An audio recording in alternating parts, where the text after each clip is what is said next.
The Basic Elements of Music, Lesson 9, Ledger Lines, presented by SARAHTIM Music Publishing. We are on Lesson 9, the ledger lines.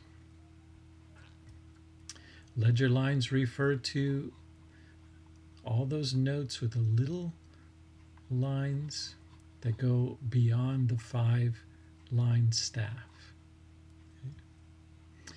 We're going to use a violin keyboard to show you that there are 5 lines, but look at all of these notes available. Okay. Now, we need to go down here for the lowest note possible on the violin. Okay.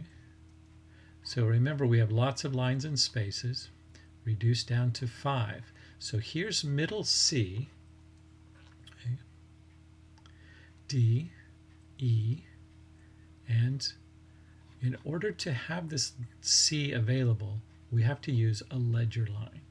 Okay.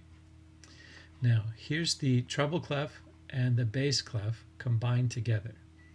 So just bear with me as I go through this. Okay. Okay. We need to get to this low G because the violin only plays in treble clef. But that G, okay, is actually down here in bass clef.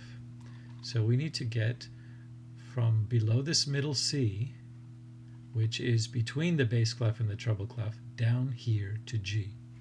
Okay, so this G is what we need, but it's in bass clef, but we need to put it in treble clef, okay, because we need to make it visible and readable for the violin, okay, or clarinet or whatever instrument may need to play those lower notes.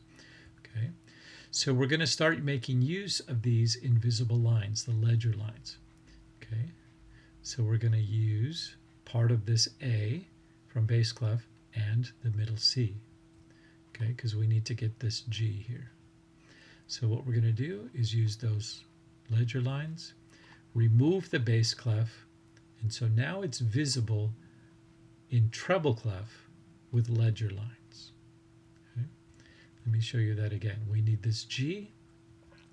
We're going to use part of bass clef, part of the top line in A, and middle C, and that's how it's readable in treble clef using the lower ledger lines.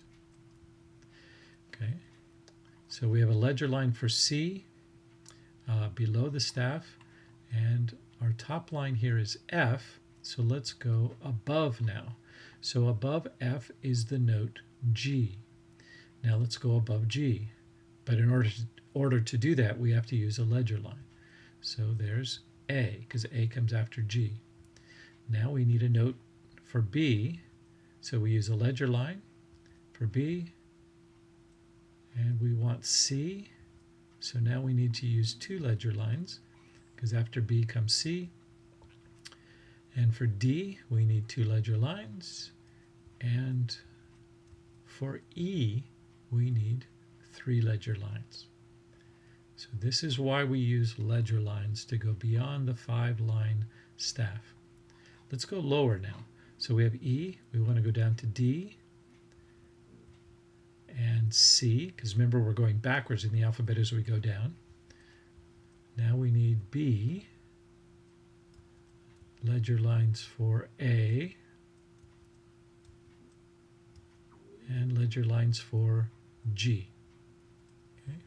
So that's your lesson on ledger lines. So you want to start with your reference point, the top F or E, or if you're doing bass clef or alto clef, your top line and your bottom line is your reference point.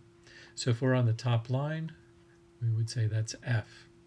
After F comes G, after G comes A, B, and C. So you always want to start at the top line and count up.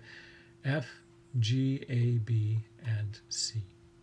Okay, so go forward in the alphabet as you go higher, go backwards in the alphabet as you go lower. Okay, so there's your alto, and I think we had bass, yes. So you have treble, bass, alto, clef. Okay. So next lesson is on note value names, and we'll see you in the next lesson.